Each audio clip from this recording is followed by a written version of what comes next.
Merci d'être avec nous et bienvenue dans cette édition. Un atelier de proposition de législation foncière a été organisé par le cadre de réflexion et d'action sur le foncier au Sénégal. Objectif, partager avec les décideurs politiques des propositions de réforme et recueillir leurs observations. Une attention particulière a été accordée aux chefs de village, souvent exclus des processus décisionnels malgré le rôle stratégique dans la gestion du foncier. Suivant ce compte-rendu de Moussa Mané et Omar Meng. Le processus semble être long, mais ces acteurs ne comptent pas abandonner. Du moins, c'est ce qui ressort de cet atelier organisé par le CRAFT, le cadre de réflexion et d'action sur le foncier au Sénégal. Il faut aller vers la capitalisation et l'harmonisation de toutes les dispositions qui ont été déjà prises pour la réforme foncière. Il faut aller vers la participation locale pour arriver à une gestion rationnelle du foncier. Et ça, il faut revoir sincèrement comment on délibère, comment la délibération ou les titres fonciers qu'on délivre. Moi, c'est quelque chose qu'il faut revoir, très sincèrement. Au cœur des discussions, la question des titres fonciers, la préservation des terres, notamment au niveau des villages. Selon le représentant des chefs de village, le moment est venu d'associer tout le monde dans les discussions. Et j'en suis certain que si on prenait en compte ou on impliquait les chefs de village dans la délibération, et j'en suis certain qu'on n'arriverait pas à spolier la population. Pourquoi? Parce que le chef de village, en général, il est là pour l'intérêt de la population, pour l'intérêt de son terroir. L'objectif de ce travail est de réfléchir sur les réformes des régimes fonciers intervenus au Sénégal. Elles vont permettre d'atteindre le double objectif de sécurité foncière et de souveraineté alimentaire dans un contexte de libération agricole. Vous avez écouté tout de suite le directeur des collectivités locales. Ils sont dans des programmes diversifiés. On a même entendu des programmes de réforme agraire. Mais nous n'avons pas encore ces informations clés. Mais nous allons anticiper en tant que société civile. A rappeler que les tensions politiques et la complexité des questions liées à la terre peuvent bloquer ou affaiblir la réalisation des réformes.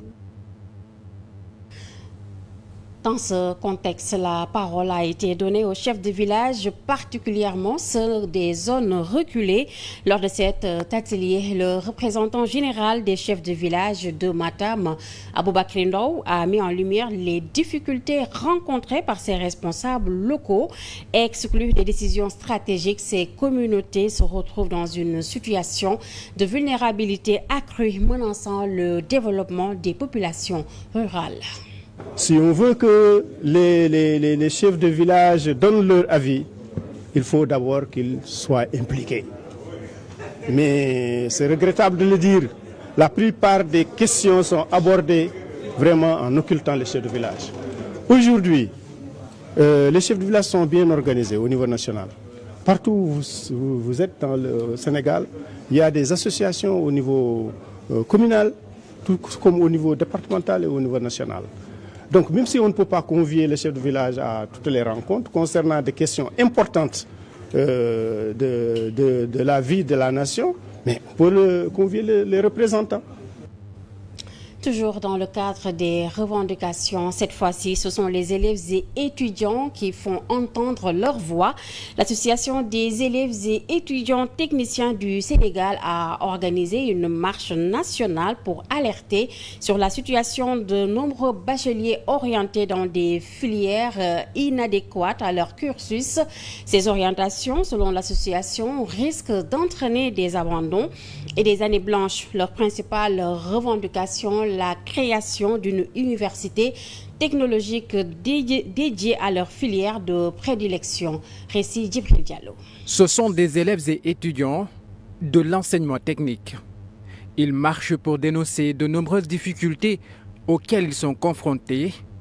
Parmi ces difficultés, des orientations dans des filières inadaptées à leur cursus. Selon eux, 90% des bacheliers sont orientés, soit en français, en gestion, en infographie ou encore à l'Université virtuelle du Sénégal. Des filières qui sont selon eux inappropriées car ils possèdent un baccalauréat axé sur des compétences techniques et pratiques. Estimant qu'en 2023, 20% des bacheliers des séries techniques ont connu une année blanche, ils craignent que ce taux n'atteigne 50% en 2024. Face à cette situation alarmante, ces élèves et étudiants souhaitent alerter l'opinion publique et les autorités. Ils réclament la création d'une université technique nationale qui permettra aux bacheliers des séries techniques des différents établissements du pays de poursuivre des études supérieures dans leur filière de prédilection. Une page politique à présent avec une démission retentissante au sein de l'APR. L'ancien ministre de la Santé, Abdoulaye Diouf Sarr, a officiellement quitté l'Alliance pour la République lors d'un événement à Yoff-Layène. Il a présenté son think tank ID en déclarant « Entre moi et l'APR, c'est du passé ». Abdoulaye Diouf Sarr se consacre désormais à sa plateforme dédiée à la réflexion et aux propositions sur des sujets d'intérêt public. Et puis retour sur un événement médical d'envergure nationale. Le premier congrès sénégalais de médecine militaire s'est clôturé à Dakar. Les participants ont abordé le thème des maladies chroniques non transmissibles en insistant sur l'urgence d'améliorer la prise en charge des cancers tout en renforçant la prévention contre le diabète et l'hypertension artérielle. La sécurisation des données médicales a également fait l'objet de discussions approfondies suivant ce compte-rendu de Djemboumbaye. Clap de fin pour le premier congrès sénégalais de médecine militaire. Durant plusieurs tours d'horloge, les praticiens ont échangé leurs expériences autour du thème maladies chroniques non transmissibles. Et le problème des maladies non transmissibles, c'est des maladies à coût élevé sur lesquelles on n'a pas beaucoup de possibilités d'avoir des programmes qui sont soutenus par les bailleurs au niveau international. On ne peut compter que sur les ressources au niveau national et on ne peut compter que sur des services de santé où on a un personnel de santé qui est bien formé. Et je pense que dans ce cadre-là, le service de santé des armées va grandement y contribuer parce qu'on a beaucoup de spécialistes aujourd'hui. L'événement a pour but de promouvoir le système de santé du pays. Beaucoup de recommandations ont été formulées par les services de santé au cours de la journée. Par rapport à la prise en charge des cancers, des recommandations ont été effectuées par les oncologues, les ORL et les différents spécialistes de la cancérologie. Et par rapport à d'autres maladies comme le diabète, nous avons insisté sur la prévention. Nous avons insisté aussi sur certains éléments qui sont purement militaires, comme la visite médicale des recrues ou bien dans les écoles, en faisant certaines recommandations qui seront soumises aux autorités. Un autre point abordé lors de l'événement, la gestion des données médicales. Nous savons que les données médicales actuellement constituent une richesse. Donc c'est des données qui sont recherchées par tous les scientifiques, tous les experts pour concevoir avec l'intelligence artificielle, concevoir des méthodes de traitement dans le domaine de la médecine, concevoir même des appareils pour la prise en charge de certaines pathologies.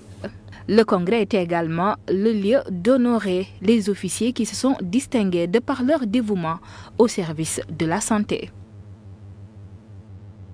Santé et bien-être, une saisie record de faux médicaments a marqué l'actualité. La brigade maritime des douanes de Foundiougne a intercepté 207 cartons de faux médicaments d'une valeur estimée à 392 millions de francs CFA lors d'une opération au large de Niodior. Cette saisie, la plus importante de l'année, comprenait des produits tels que des antalgiques, des aphrodisiaques et des flacons pour injection intraveineuse. Le centre Talibou Dabo de Grand Yoff a organisé une cérémonie de remise de cadeaux à ses pensionnaires.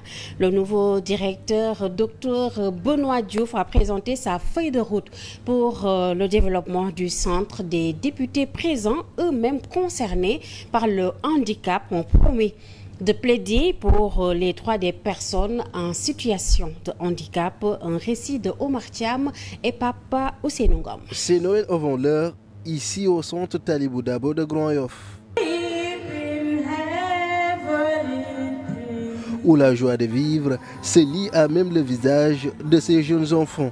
Ces festivités sont le symbole de l'engagement du personnel et d'un nouveau départ de l'établissement qui accueille un nouveau directeur. Sorti des rangs du centre d'éducation et de réadaptation pour enfants handicapés physiques, Dr Benoît Diouf est conscient de la tâche qui l'attend. Le centre Talibou Dabo se propose d'offrir aujourd'hui un cadre apaisé d'épanouissement des enfants en situation de handicap et même mieux encore, un cadre d'expression de talents et de compétences avérées allant du médico-technique à l'éducation nécessitant des adaptations pédagogiques pertinentes. Maintenir la flamme de l'espoir, c'est le maître mot lors de la cérémonie de distribution de cadeaux. Les enseignants, ceux de la maternelle autant que ceux de l'élémentaire, forment une armée noble aux exploits quotidiens. Contribuer à notre société, c'est le sacerdoce des nouveaux députés, Awasek et Mamadou Lamine Diouf. À travers leur rôle au sein de l'hémicycle, ils promettent de militer pour la cause des personnes en situation de handicap. Ce projet de vision 2050 renferme une partie très importante pour cette inclusivité de ces enfants vivant d'une situation de handicap. Nous ferons tout pour que ça soit applicable. Parmi les rares institutions pour des personnes à besoins spécifiques, le centre manque presque de tout, d'où l'appel du pied. Aidez-nous à bâtir un avenir où aucun enfant, quelles que soient ses particularités, ne sera laissé pour compte. Ensemble, nous pouvons faire en sorte que le centre Dabo continue de rayonner. En attendant que leur doléance soit exaucée, parents et personnels espèrent tourner une nouvelle page de l'histoire de ce centre.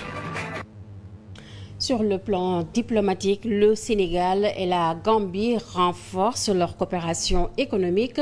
En visite en Gambie, le Premier ministre Ousmane Sonko a co-présidé la deuxième session du Forum économique sénégalo-gambien. Lors de son discours, il a plaidé pour une intensification des relations commerciales entre les deux pays tout en évoquant un potentiel de 500 milliards de francs CFA dans les prochaines années grâce à un trafic commercial renforcé. Cette réunion annuelle nous permet de plancher sur les différentes problématiques qui traversent les relations entre la Gambie et le Sénégal, à tout point de vue, les questions transfrontalières, les questions liées à la sécurité, au transport, au commerce, à l'économie de manière générale, à la gestion des ressources humaines, des ressources naturelles. Et c'est toutes ces problématiques-là, les travaux ont eu lieu et continuent à se faire. Et je crois que nous aurons les conclusions dans quelques minutes. Mais ces travaux tendent simplement à rapprocher davantage et à raffermir les relations à tout point de vue et à lever toutes les barrières qui peuvent se dresser, soit du fait des textes ou du fait des pratiques, pour la libre circulation des biens et des personnes.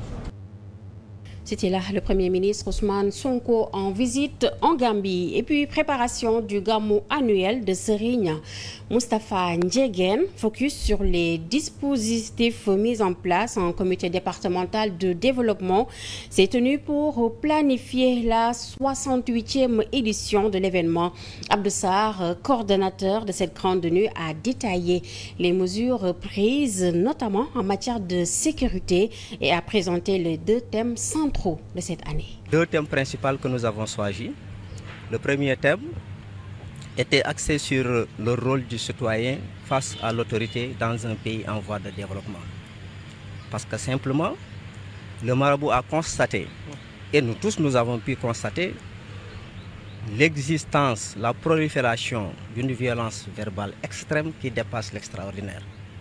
L'amalgame, la fausse rumeur, la désinformation, la désobéissance face à l'autorité sont des mots qui sont en train de freiner dangereusement notre marche vers le développement. Le deuxième thème est axé aussi sur la conscience professionnelle et développement. On ne peut pas parler de conscience professionnelle et développement occulter le travail. Et comme je l'ai dit tantôt, pour paraphrer notre premier président de la République, le président Léopold Sédar Senghor, qui disait que le travail est condition de développement humain. On ne se sent un homme capable, un homme complet que dans le travail. En bref, pour terminer, un hommage à une figure emblématique de l'histoire sénégalaise.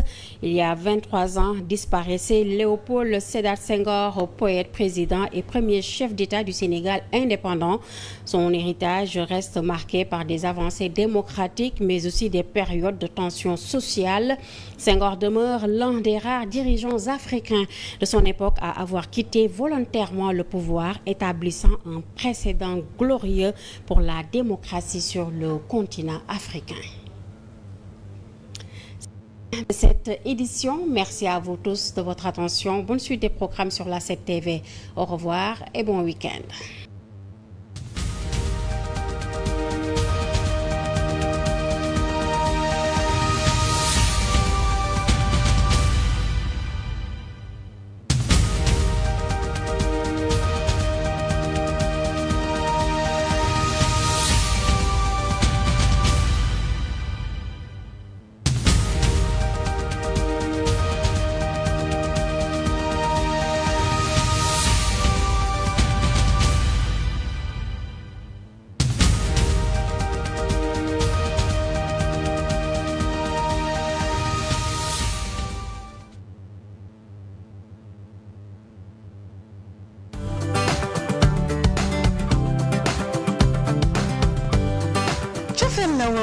ca njëlbeen mbëggeel daa di lalu mbëggeel gu amul ab te bëri doole lool ci wàllum télévision googu mbëggeel moo jur tey 7TV suñuy programme tënku ci xarañ tegu mag ànd ak xalaat yu kawe boo weesu seen njortu ndax fi jamono toll